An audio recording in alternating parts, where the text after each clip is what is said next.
Hello, everybody, and welcome to the Wench Bench, where friends sit and talk about fabulous fictional females and how their stories have influenced us throughout our lives. My name is Alison. And my name is Fonda. Today, Fonda is going to be talking about Amy Pond from Doctor Who. Yes, I am. So, have you seen Doctor Who, Alison? I have, and I have watched that whole section. I stopped after it switched to Peter Capaldi. Okay, that's where I couldn't remember how far you got. Yes. Because I also stopped at like episode 3 with Peter Capaldi. Yeah. I really want to watch again now, though, because it's a lady doctor, but... Yeah, I want to pick it back up. I think it was just like different because he was a very different doctor. And I think because I was so used to Matt Smith's doctor. Yeah. That when he switched, I was just like, he seems aggressive a little bit. Maybe he changes. I'm not sure. Because, again, I stopped at the second episode because I'm just like, I don't know. Yeah. I didn't mind him as a doctor. I wasn't a fan of Clara. And I found that she stuck around like a really long time. And I enjoy the switching of the companions and kind of mixing it up a little bit. And I found their like dynamic wasn't like a romance dynamic, but it also wasn't like just a friend dynamic. And so I just found it really hard to connect with the Clara of it all. That's fair. Before I get into like my feelings on all the other female characters and companions in the show, I do want to quickly tell you like the basic, and our listeners, the basic information of Amelia Pond. Yay! Ooh, so you might be like, Amelia Pond? I thought Alison just introduced and said Amy Pond. Her real name is Amelia Pond, and she just goes by Amy. She is played by Karen Gillan. Most people know Karen Gillan, I believe, since she started playing Nebula in the Marvel Cinematic Universe. Yes. I think other nerdy fans that were into Doctor Who would have known her from other stuff, but I think, like, if people were to say, oh, like, I like Karen Gillan, they're most likely, I think, going to assume Nebula. Mm-hmm. Just because, you know, not everyone watches British television, but a lot of people watch movies around the world, and Marvel's a big one, so there's that.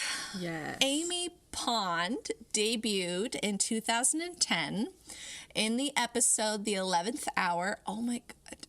That was 10 years ago. Oh. When I think about it, because it was also in April that the new season aired. Oh, gosh.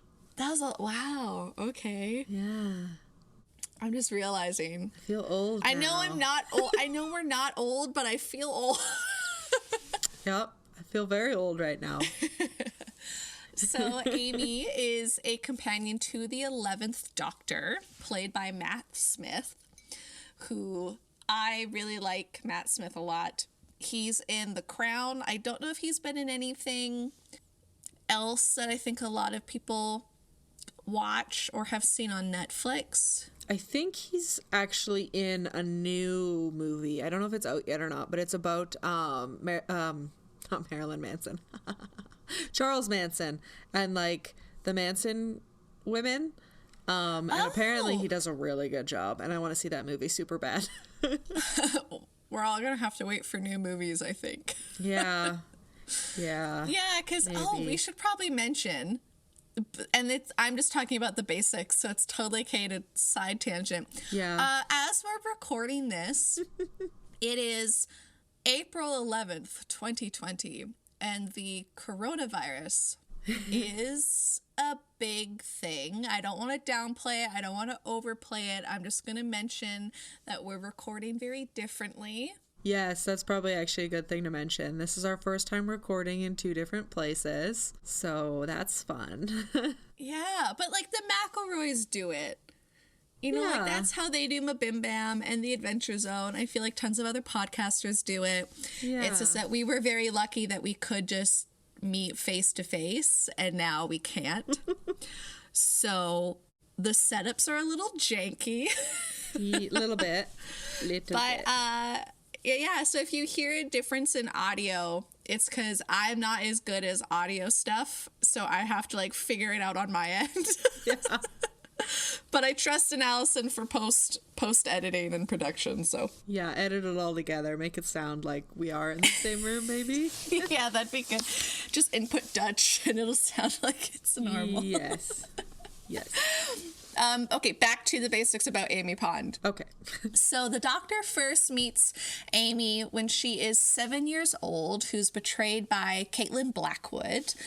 And disturbed by a crack in her wall, he promises to return to the lonely girl in 5 minutes and take her with him in the TARDIS.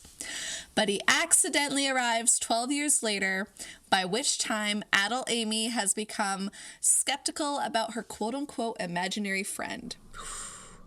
However, she eventually decides to travel with him, and the duo are later joined by her fiancé, Rory Williams, played by Arthur Darvill. Rory! I know, I love Rory so much. Maybe one day we can talk about Rory. So every companion kind of has like an era title. Okay. Like, we know about the Bad Wolf. Yes. Right? Rose. Yeah. Amy was specifically titled The Girl Who Waited. Yes. Yeah. Yeah, that's her, like, era for her companion. So Amy is unique among other companions in having had so much happen to her. More than anyone else, when you think about, not to say that the other companions didn't go through a lot of shit, but I think Amy went through a lot given her situation that the other companions didn't go through. Yeah, a lot of extra weird time stuff. I feel like a lot of the other ones just had like relatively normal adventures with the doctor, whereas hers was a lot of time skipping and jumping around and weird. Yeah, and a lot of shit happened to her specifically. Yeah, which we'll get to in a little bit because, you know, we have seen her in the show develop and change.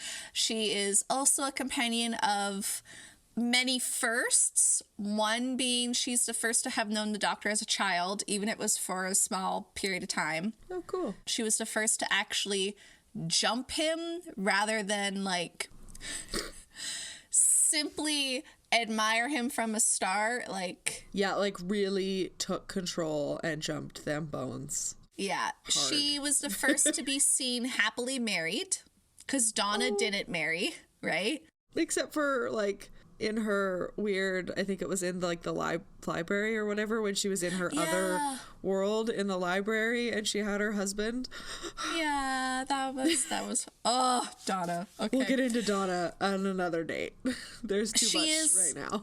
Oh, I know, there's so much. Amy is also the first of the companions to give birth to a murderous time lady. Yeah. And she's absolutely the first companion to become the doctor's mother-in-law. Yes. Which some of you might be like, what the fuck? Like, who? What? A murderous time lady? What do you mean mother-in-law? I will get to that. But just want you to know, a lot of shit has happened to her that hasn't happened to other companions. Yeah, a lot of time shit. So much time shit. So I have a wonderful quote that I would like to read from Daniel Martin. He did this really great article, which I'm going to link in our description notes, from The Guardian. The quote starts, "If there was a problem with Amy at first, it was that she seemed a rootless collection of personality traits, enunciated sentence peaks. Plenty of people found the portrayal annoying, but that was the story. Her parents had been sucked out of reality, we never got to see her at home, and that fairy tale flavor executive producer Stephen Moffat brought along made her less familiar than Rose Tyler. But as the story goes on, she has rounded as a character in the same way Gillian has toned down her delivery. Amy is now adored, and there are not many who can bury that much emotion about the kidnap and training as a weapon of their daughter." Yep. Yep. All the Doctor's companions are intended to humanize him, but Amy is the companion you would want to be friends with. She'll think little of risking her life battling monsters, heck, she even loves it, but she'd also bawl you out for spilling her mate's pint. And as Amy has matured, so has Gillen's performance. Coming from the worlds of sketch shows and modeling, her timing, sass, and physical comedy were bang on. But she took time to convince herself with more emotional scenes. End quote. I think that was just like a really great way for me to now venture into the evolution of Amy Pond. Yeah. Because I'll agree, like, I think Amy Pond at the start was very overacted. That's fair. Yeah. And I don't necessarily mean that in a bad way. I think that's just like, that's how Karen Gillan maybe read her, and maybe that's how she was trying to play her. And as all these other events and stuff were happening, she, you know, matured. So obviously Karen was like, okay, like, these things are happening to her. I'm going to tone down her performance because she's maturing. She's not trying to be overly dramatic, or she's not trying to be really excessive with the emotions she's portraying. I found it was really kind of reminded me, like, when she first started acting, is she was still very childlike. Like, only child, wants all the attention, and then as she matures and grows up while having other people in her life and realizing that she can't be like a kid anymore, I find that that's kind of like, she does really grow up a lot, which is cool to watch. Yeah, and I think that's too, like, when you think about it, like, her parents disappeared through the fabric of reality because of that, like, crack in her wall that was sucking things in. Yeah. And taking away the memories of her parents. Like, she was an only child. So many things were ripped away from her. So, like, it makes sense that she acted in such a manner. Mm-hmm.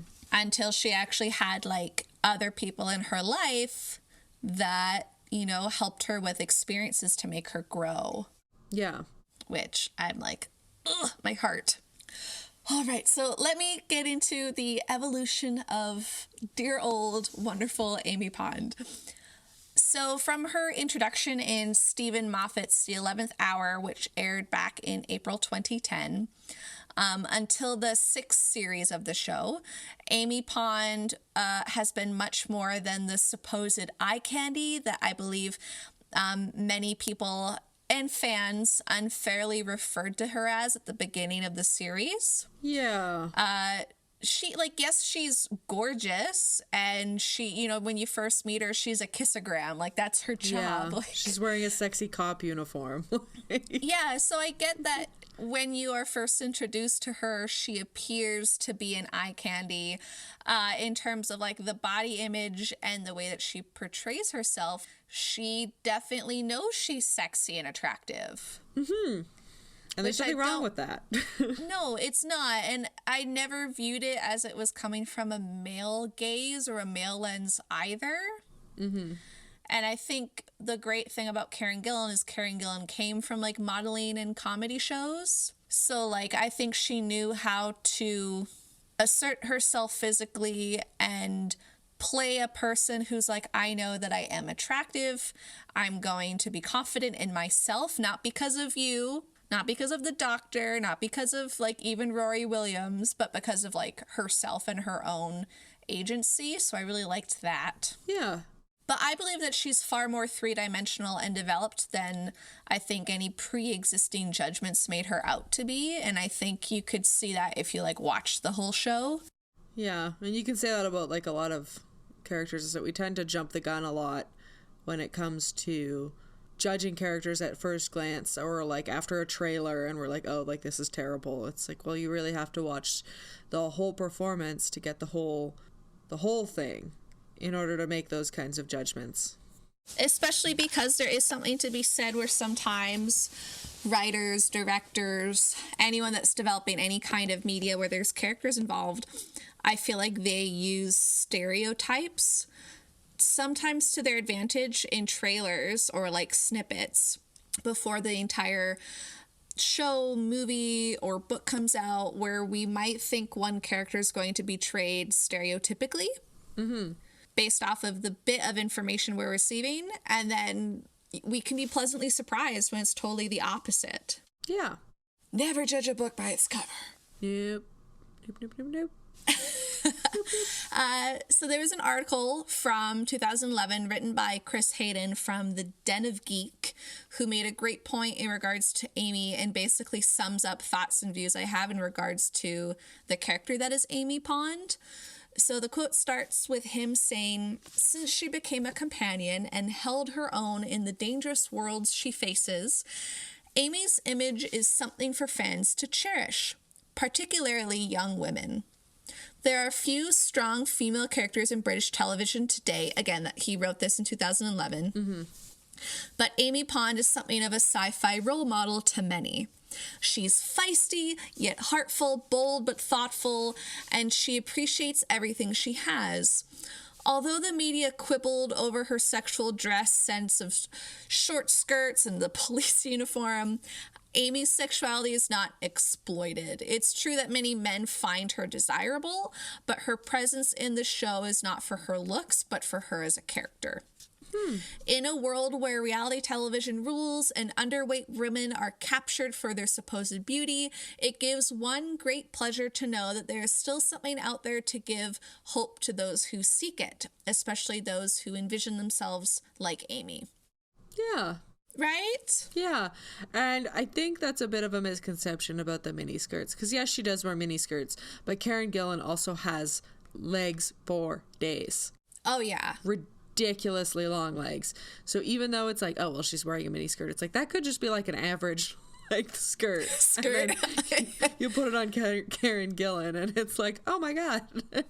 Right? Like, if for any lady who is a busty, anyone who has a busty chest, you'll know that sometimes a shirt can look really well covered and conservative for someone else who maybe has a smaller chest, but for someone who has a bigger chest, suddenly it's like, bam! Yeah. The tits are out there in a shirt that on a first glance you'd be like, oh, this is like gonna be nice, and then you wear it and you're like, oh no, I need to wear it like buttoned up all the way, or I need to wear like another shirt underneath it. So totally, I get what you're saying. It could be a normal skirt for her. Yeah. But also she would wear tights under her skirt, so like she was a fashionable woman, and I can't fault her for that at all. No, she had great style. Yeah, and the one thing I do like about Doctor Who is, like, all of the female companions. I don't know recently past Clara, but they all have been of varying different body types, images, and, like, Donna, totally different from Rose. Rose, totally different from Amy. Clara's different. Martha, Martha's awesome. All of the female doctors or any of the female characters that are in the show for a long period of time, I think they do a good job of hiring actors and actresses for their capabilities, not necessarily because they look hot. So I feel that. So I appreciate that when it comes to Amy. So Amy Pond was a part of the Doctor Who TV series from April 2011 until September 2012. So a little bit over a year. And throughout the series, Amy's character arc has been one of my personal favorites from the show. Not just because Matt Smith's Doctor, the 11th Doctor, was like my first Doctor in introduction to the series, but because I found her complex. Yeah. And not because she was like quote unquote perfect. Some people like are like in love with her because I think she's like a really fantastic, wonderful character, but she's like very complex. She has agency. She has flaws that are very visible. Like, I think most people can agree she didn't really treat Rory well in some situations. No. There were a lot of times when, like, you were like, Amy, why are you doing this to Rory? Like, he's there for her, but you know, like, she had to fail and she had to make mistakes, I think, to be where she was at the end of the show. Yeah. Yeah. So I think those flaws and those issues were important. Because it made her feel like an actual human being. Yeah. Flaws. Flaws. We love a good flaw. Especially when there's more than one. So like I said, she's complex, and I mean rightfully so with how she was brought up, having no parents because of the crack in space and time, erasing things from her life and her memory, but also because her life while she was a companion was insane. She was kidnapped when she was pregnant, and her baby was stolen by Madame Cavarian to become a weapon of the silence in their crusade against the Doctor, which also left her, well, let's just say this anger and hate from, like, her child being kidnapped and raised to being a tool against the Doctor was, like, her hate was rightfully so. Yeah. But made for some very interesting character moments in the series where she made decisions that she knew the Doctor would frown upon, but she did them anyway. Mm-hmm. Which I think added a lot of complexity to her and her relationship with the Doctor. Yeah. Like, there's that one part where Madame Cavarian, she has this, like, eye patch, and you realize the eye patch is gonna, like, detonate or something, and Madame Cavarian says something, she's like, you wouldn't do this for your lovely Doctor, or you love the Doctor so much. And Amy's like, the Doctor's not here. And she puts the eye patch back on her eye, and that, like, signifies she's, like, is killing her. Yeah. Which I was like, oh, shit. Oh, shit. So that was, like, I think a moment where I was like, okay. Yeah. Amy is not just doing things for the Doctor, and she, like, did things beforehand, but, like, I think there were a lot of other companions who, even though they had their own agency, I think many of them kind of tried to please the Doctor. Mm-hmm. So I like that Amy at one point went from, like, wanting to have her imaginary friend around to realizing that, like, they're friends. Yeah. And they both have to make their own choices in the world. Yeah. So I like that. And while I haven't watched past Series 8, Episode 2 with Peter Capaldi, I can't speak for the other companions that are in the show from Clara onwards, and I've only seen from the show with 9th to the 12th Doctor, because technically, even though everyone calls Matt Smith the 11th Doctor, he's technically the 12th Doctor. Yeah, it's just the last Doctor. Yeah, which we find out in the movie. And I know many are going to dislike me for stating this, but I personally believe that Amy Pond is one of the best companions from the series, and I would like to list my 5 reasons why. I have 5. I have just 5. Okay. Try to make it short and sweet. I'll start from number 5 and work my way to 1. Okay. So she was the pal that the Doctor needed, and what I mean by that is, like, she was being both a comforting shoulder for him to cry on, even though he didn't really, like, cry on, but he was there, like, emotionally, but he was also a buddy when he just wanted to have a fun time. Mm-hmm. She didn't challenge him to great extents per se, but she was level-headed enough to turn the Doctor down when she knew he was wrong. Yeah. So, love that. Before the Doctor met Amy, he had spent years on his own trying to forget he'd ever traveled with anyone. The 10th Doctor admitted he didn't want companions anymore because he felt they broke his heart when they left. But the 11th Doctor instantly took to Amy when she was a child. Like, instantly. He wanted to help her, save her. He had fish finger chips with custard, the grossest. Like, I tried it. It was so gross. Blech. And she read him straight away, too, like, claiming that he wanted to take her along because he was lonely.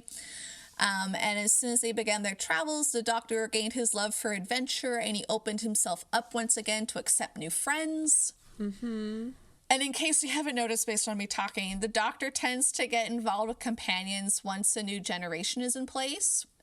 Like, even forcing himself not to think about them again. Yeah. Like, as the 11th Doctor, he never brought up any of his past Doctors. Like, if you've watched the show, there might be, like, Easter eggs or hints where we as the watchers, the listeners, and quote-unquote readers would know. Mm-hmm. But, like, none of his companions had any really idea about the companions before. Yeah.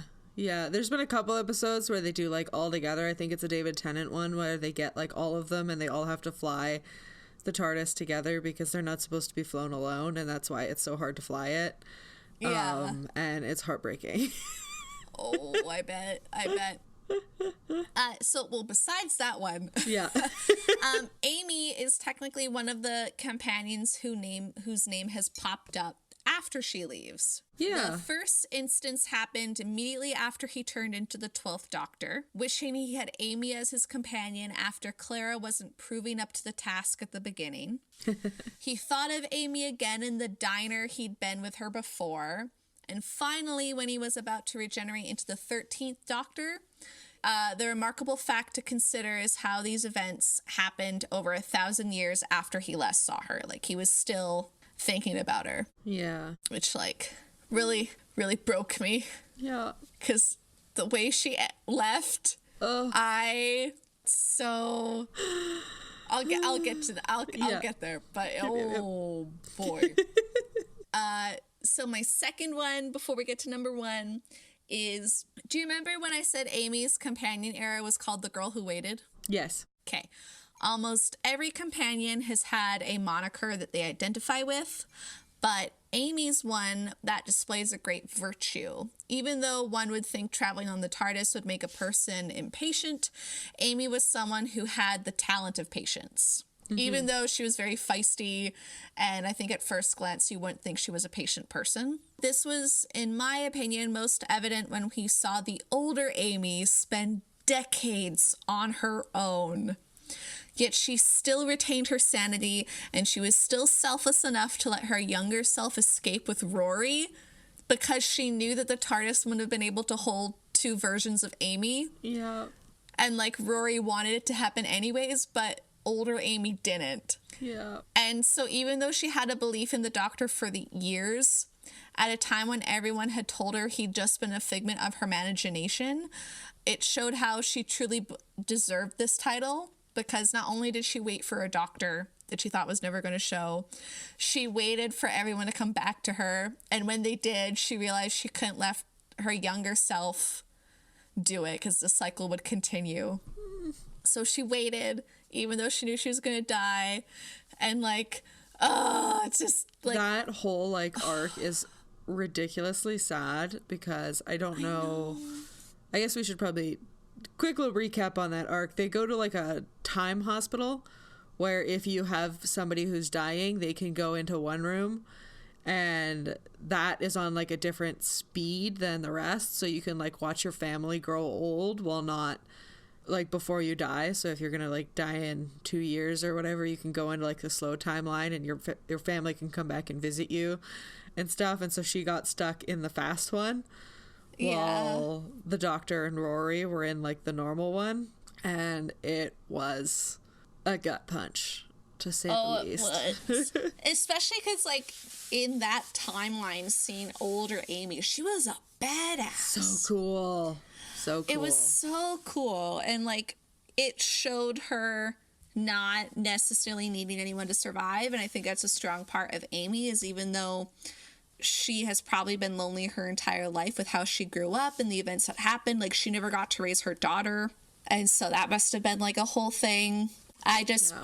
Like, you have to be a strong person, I think, to have gone what she did through in that specific episode at the hospital, because she was alone for like 30 plus years. Yeah. And with, she like, still had sanity. And shit everywhere. Yeah. And she was a good person, be it maybe a little bit more harsher and a little more jaded. Oh yeah, but she was still a good person. And so okay, my last point, for 5 reasons why I think she's the best. Number one, easily among the most tear-jerking scenes ever on Doctor Who for me is in the Angels Take Manhattan episode.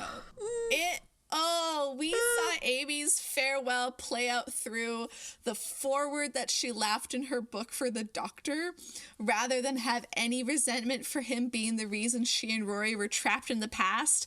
Amy's last words that were written with the Doctor's best interest in heart.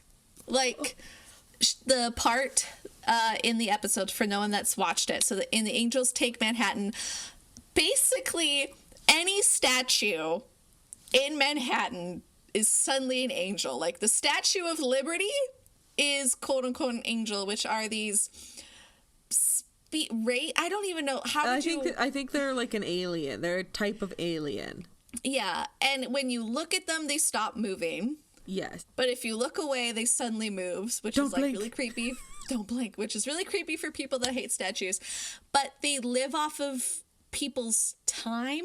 Yes. So they send you back in time, and then that time that you were supposed to be in your normal timeline leaves an energy that they feed off of. Yeah, so they don't technically kill you. No. But they, like, fuck up timelines a lot. Yay. So one of them does that to Rory, and they're periodically doing it to Rory. And so Amy, of course, is upset. The doctor's there, and so is River Song. And for anyone that doesn't know, River Song is Amy and Rory's daughter.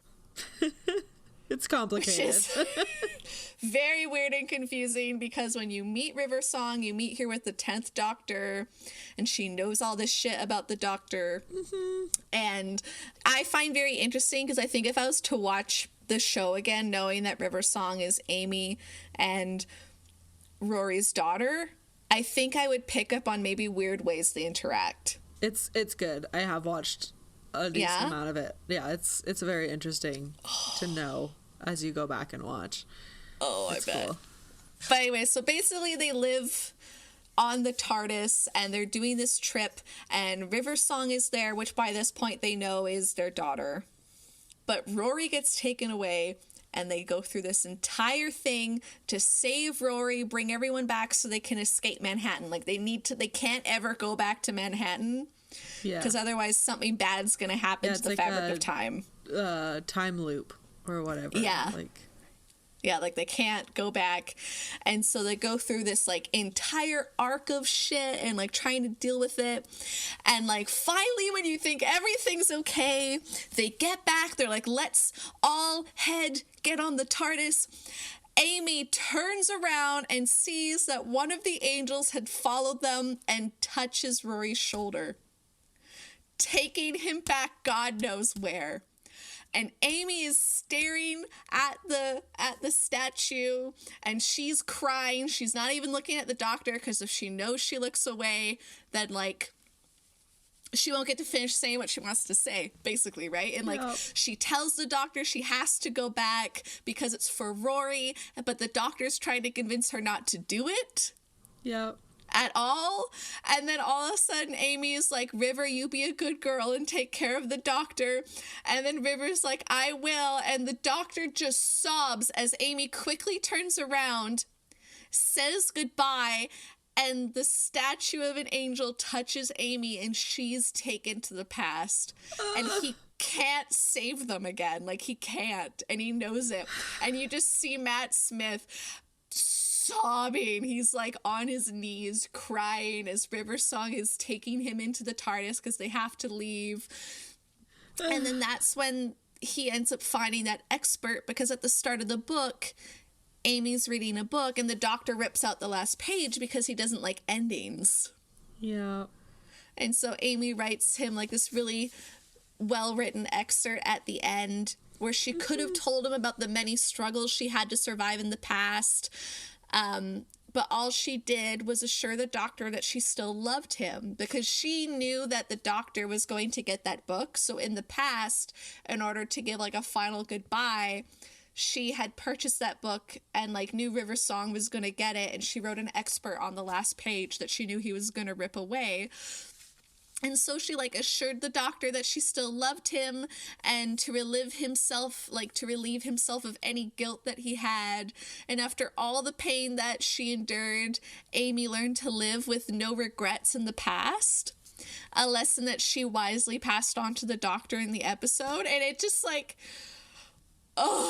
it's so it was good. The worst way for two companions I loved to have left. Yeah. But it was also the best way. Yeah. Because it was really, I think at that point showed not only where Amy was as a companion, but also where Amy was as a individual character.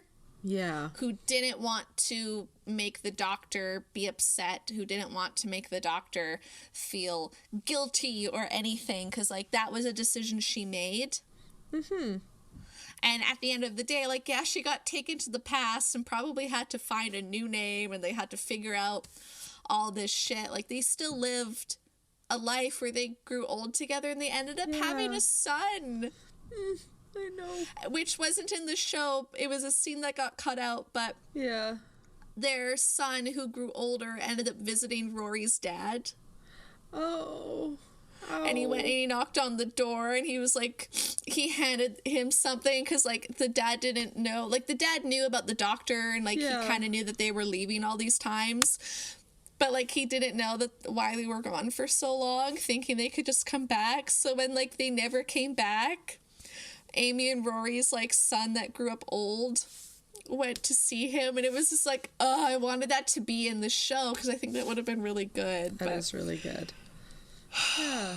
I really love Amy a lot. She is spunky. She, I think, has a lot of agency. Yeah, she has flaws. Like, at one point she starts, like, kissing and making out with the doctor, and there's a lot of times where she kind of, like, ignores Rory. Like, at one point in the series, her and Rory technically get a divorce, and she pursues her modeling career, but you find out why. Like, there's a bunch of shit happening between the both of them, and even though she loved Rory, because, like, her family being gone since the crack in space and time, you know, she never really got to develop a lot of the things I think she would have pursued. And also the whole issue with, like, their daughter being kidnapped, her not knowing she was pregnant. Yeah. Because technically in that part of the show, when she was pregnant, the version we saw of her in the TARDIS was called a doppelganger. Oh, yeah. Yeah. So, like, she didn't show being pregnant, but the doctor kind of, like, knew something was wrong, but they couldn't pinpoint it. And then we find out Amy was kidnapped during, like, the pregnancy period. Yeah. And, like, you think she goes to save her baby, but then as she's holding the baby, like, melts into ooze and was technically also a doppelganger, signifying that her daughter, River Song, was kidnapped. But then, like, River Song, like, tells her it's okay because, like, in the language for Gallifrey, they don't have a word for pond. Yes. And so, like, the only thing they had to pick up was river. So she was called River Song. And you're just like, oh. So, like, she's gone through... I can't imagine going through that shit. Well, for me, that's the beauty of Doctor Who. Like, no matter when you watch, I think that anybody who is a Doctor Who fan, we all have our doctors, and we all have our companions, and we all have those ones that were the ones that we really connected with the most. And having a story where you can follow, like, kind of the one character while still also getting all of these other storylines really allows everybody the opportunity to find their favorites and to find ones that they like. For example, mine is Donna Noble. She is 100% my favorite companion, and David Tennant is and always will be my doctor. He was the first one that I watched, and like, Donna Noble, even though she wasn't the first companion that I got to know while watching the show, she was just so different, and like, she was fun, and so fun, but also she had so many cool storylines that we'll talk about in the future. But there's, like, the really quick one where they go to Pompeii and she finds out that she can stop the volcano, and the doctor has to explain to her why she can't. And it's a really cool, like, she gets a lot of cool growth moments, and I think that's kind of the fun thing that you have when you deal with a time traveling storyline, is that you can really go and, like, have so much fun. And Amy Pond's story is 100% like the most confusing timeline stuff. Oh yeah, they just do so many crazy, like, jump around things, and it's Moffat wild. went wild with yeah, with that. And I agree. Like, I know so many people love Rose. mm-hmm. Like, a lot of people love Rose as a companion. She was the first companion, I think, technically, that had quote unquote 2 doctors. Yes, I think so. I'm not sure about, like, the old Doctor Who, though, because I never watched it. Neither am I. But I have watched all Christopher Eccleston as well. Yeah. Rose was with 9th to 10th. She left partway through the 10th Doctor. And then the 10th Doctor had 2 companions because David Tennant had a very long run as the Doctor. And then it was Matt Smith. Oh my God, Matt Smith at the end when he's like, I don't want to go, and he has to change. And I'm like, I don't want you to go either. Yeah. Time paradox. That's the word that I've been like trying to think of. But Amy Pond's story is full of time paradoxes. Yeah, it just is. Like, we can't go here because we were there, and we can't do this because this happened. And yeah, it's really weird. Yeah, and then like the Rory, the boy who waits, who loves the girl who waits, because Rory at one point has to wait outside, I think it's a tomb or something, for it's a tomb, like thousands of years waiting for Amy to come out. It's awesome, and he's so cute. I know, because Rory can't die somehow. Rory is like the best, the freaking best. I would love to talk about Rory one day for like a bonus episode. Yeah. Because he is so... I think if Rory wasn't there, I don't think Amy would be as good of a character as she is. Not to say that that a man is making her good, but Rory as a character, like ignoring the fact that he's the love interest, ignoring the fact that he is a man... Mm-hmm.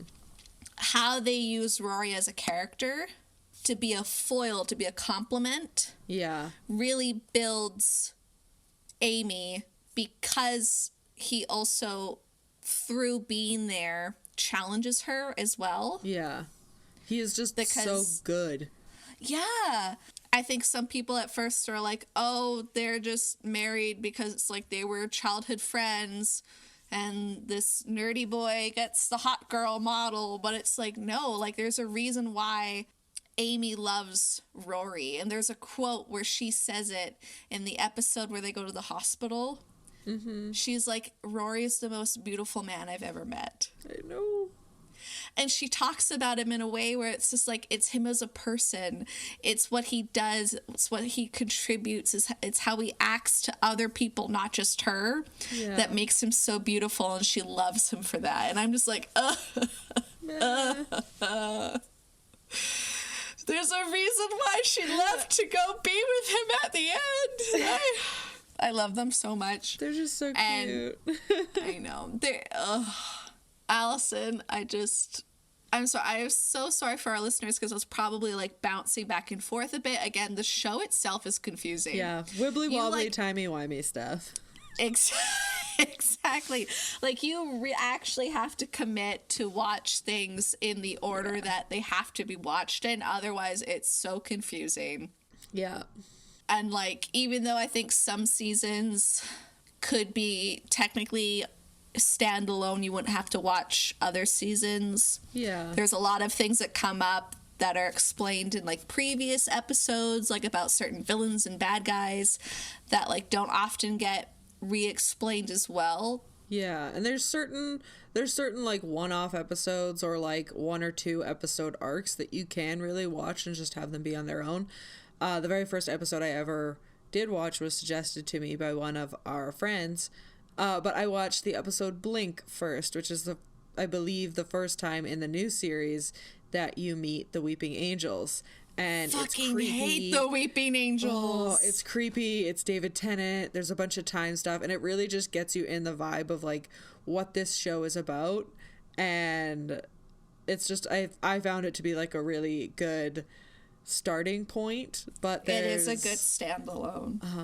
There's the one, I think it's a pair of stories with Amy Pond where they're on that like ship in space that's a city.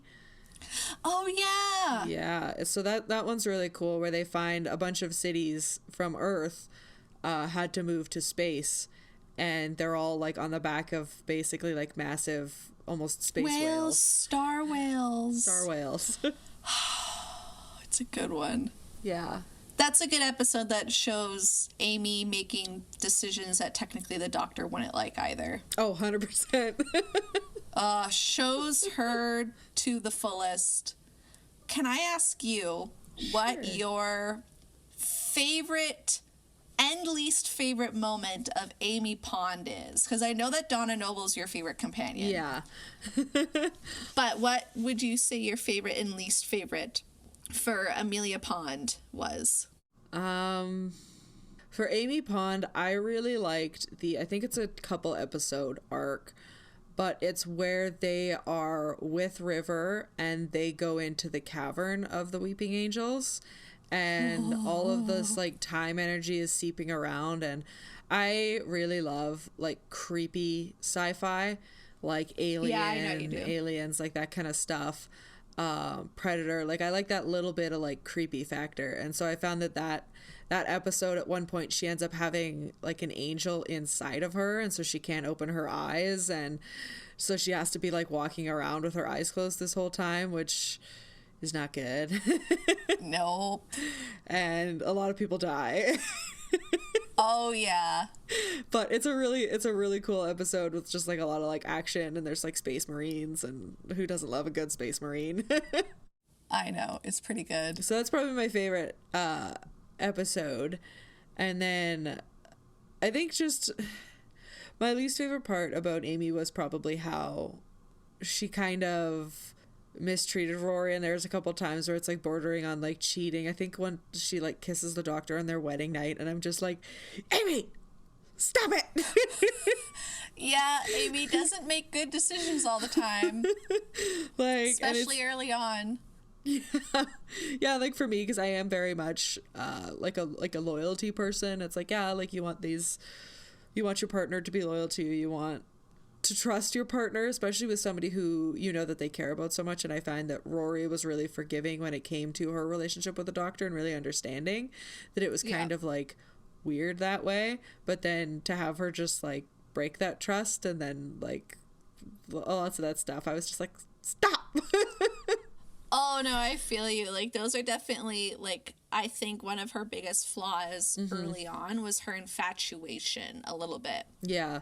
But I found that they did a really good job in allowing you to not like her in those moments, but then also making you like her again in other moments. So they really played with those feelings that you have towards a character, and I found it really made her dynamic. So even though I hated it, yeah, I liked it too. But I know what you mean. It made for her to be a stronger character later, kind of like more rewarding.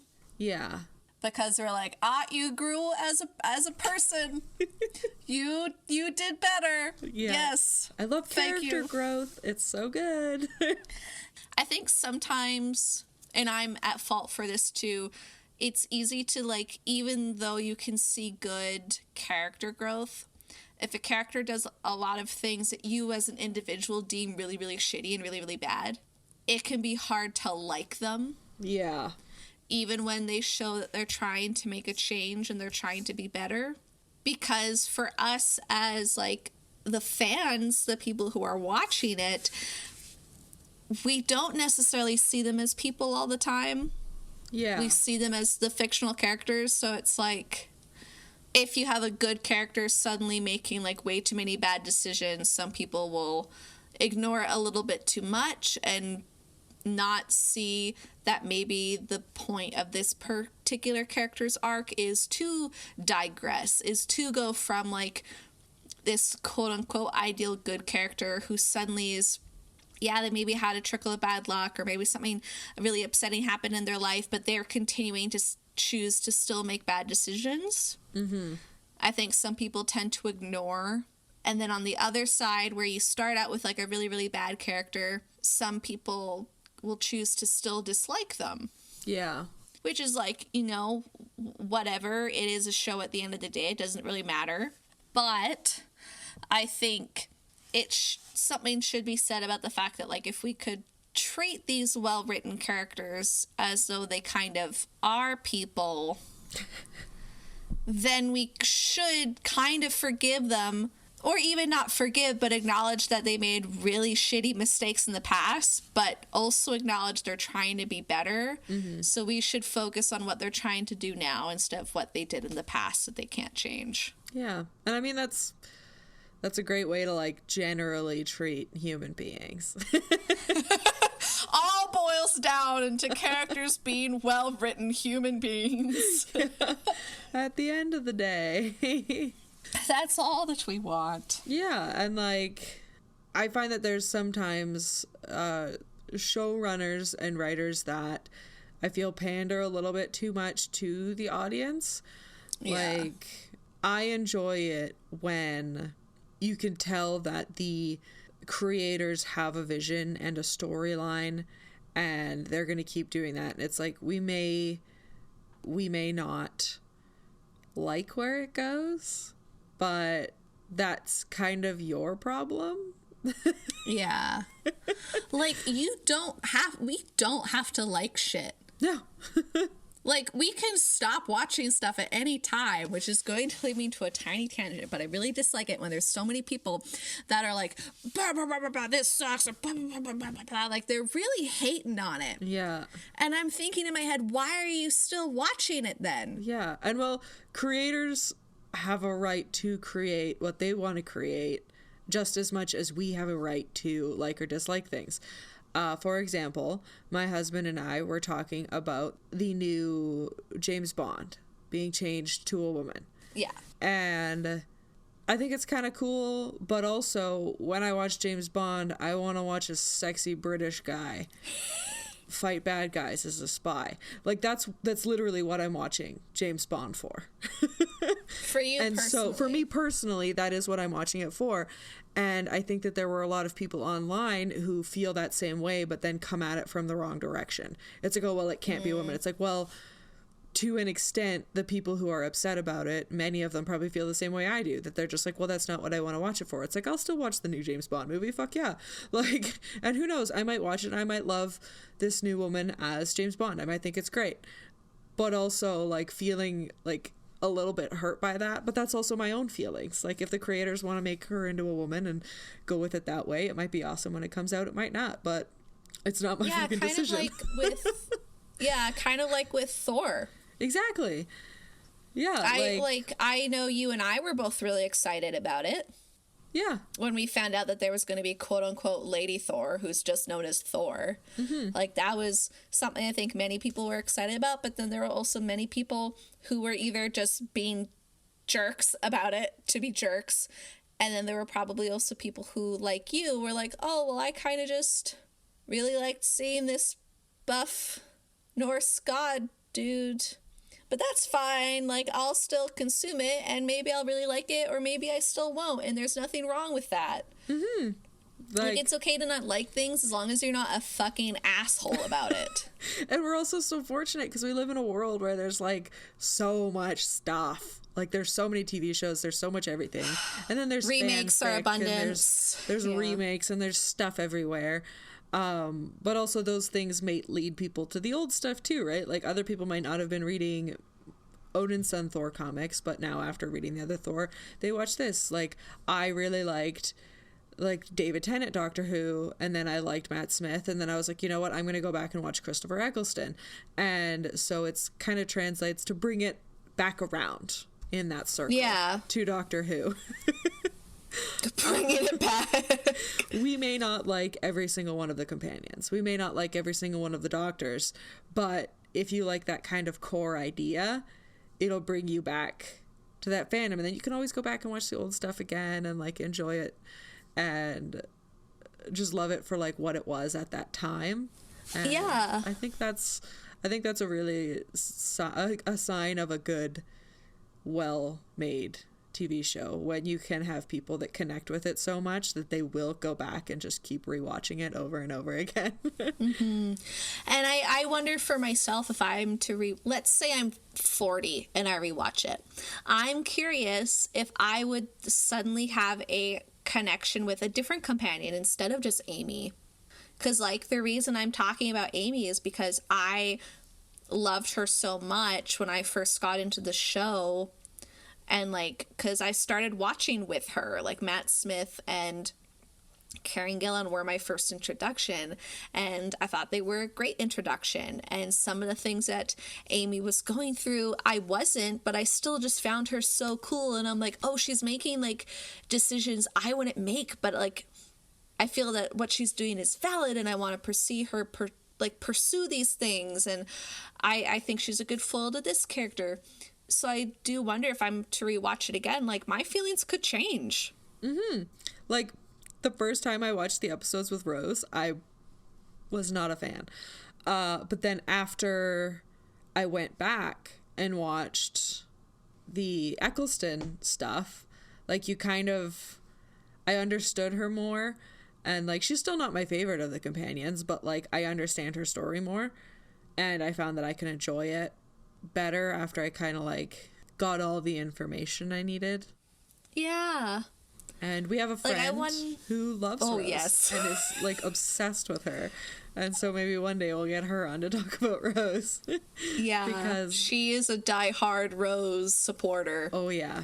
And hardcore. I think that's some of the best stuff, is when you get to hear people just completely like geek out over the things that they love. Yeah, and I think that just goes back to like both of us acknowledge that we might not like Rose the most, but that isn't to say she's a bad character. No. It's opinion. And that's this podcast, that's all this shit is us providing our opinions, our viewpoints, and our take on these fictional female characters and why we personally really like them. Again, I said I think Amy's the best, but that's my fucking opinion. You don't have to agree with it. In fact, tell me why maybe you don't like her. Yeah. Tweet us. Tell me. Email me. Be like, I didn't like her because of XYZ, and maybe we can have a great discussion. Great discussion. Sorry, I'm getting really heated about when people can't realize the difference between opinion and fact. Yeah. Because that's all a lot of these things that we talk about are. I gave some facts. Yeah. And well, opinion is so, like, it's conversational, right? Like, opinion is very much depending on who you are, the things that you went through, the lives that you had. Like, it's so personal. Mm-hmm. And if media doesn't affect you to a point where you're like, I have an opinion on this, I feel like you're doing media wrong. That's true. Yeah. And, especially like, sci-fi, because sci-fi is all about like introspective looks at what's going on in the actual world and like metaphor and all that stuff. Like, that is sci-fi. Yeah, Doctor Who was very much about that. Yeah, it's about exploring the human condition. And oh, fucking yeah.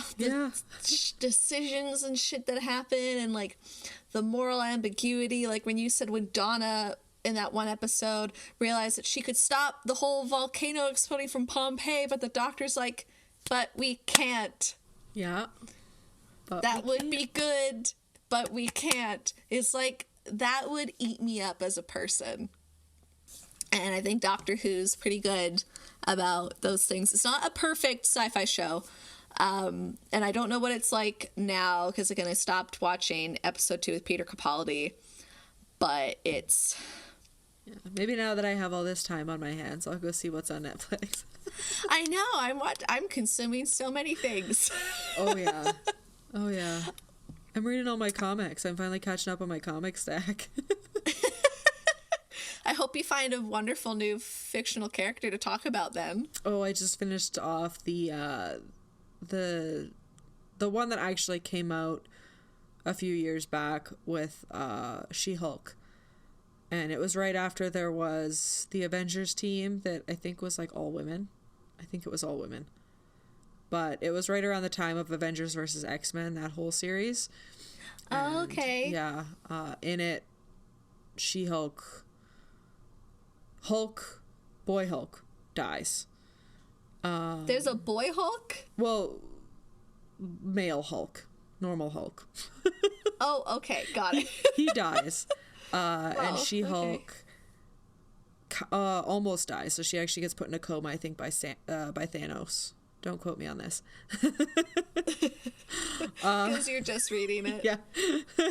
Well, I had read, like, the part where she dies, like, way earlier, and then this is kind of the after effect of it. And she can't remain herself in her Hulk body anymore, which is kind of what that's kind of what she's known for, is for being She-Hulk all the time. Like, Oh, while she's a okay. lawyer, while she's going about her normal life, she is like buff, jacked, green, awesome, killing it.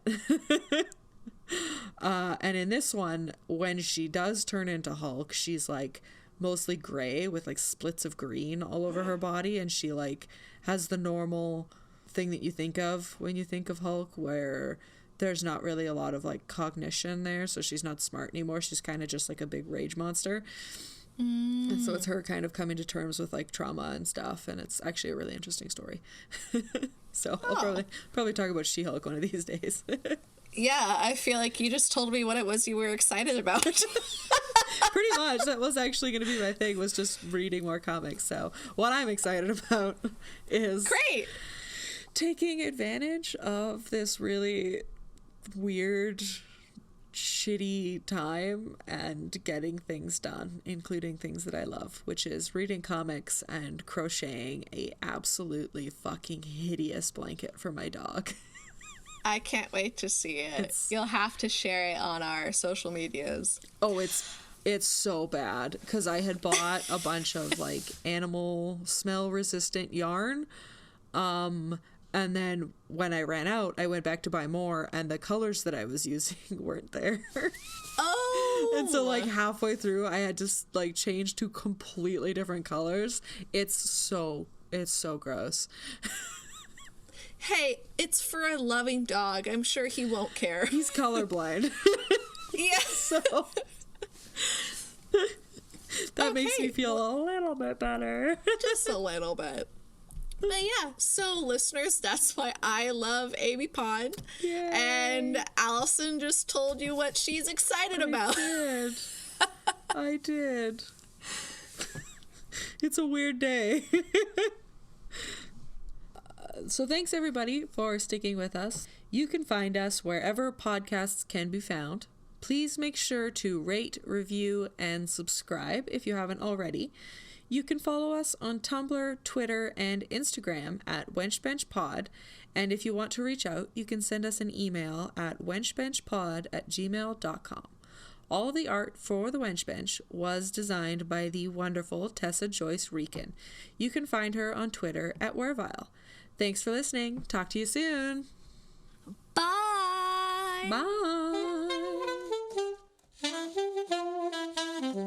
You can't see, but I'm doing finger guns. Pew, pew, pew. Pew, pew, pew, pew.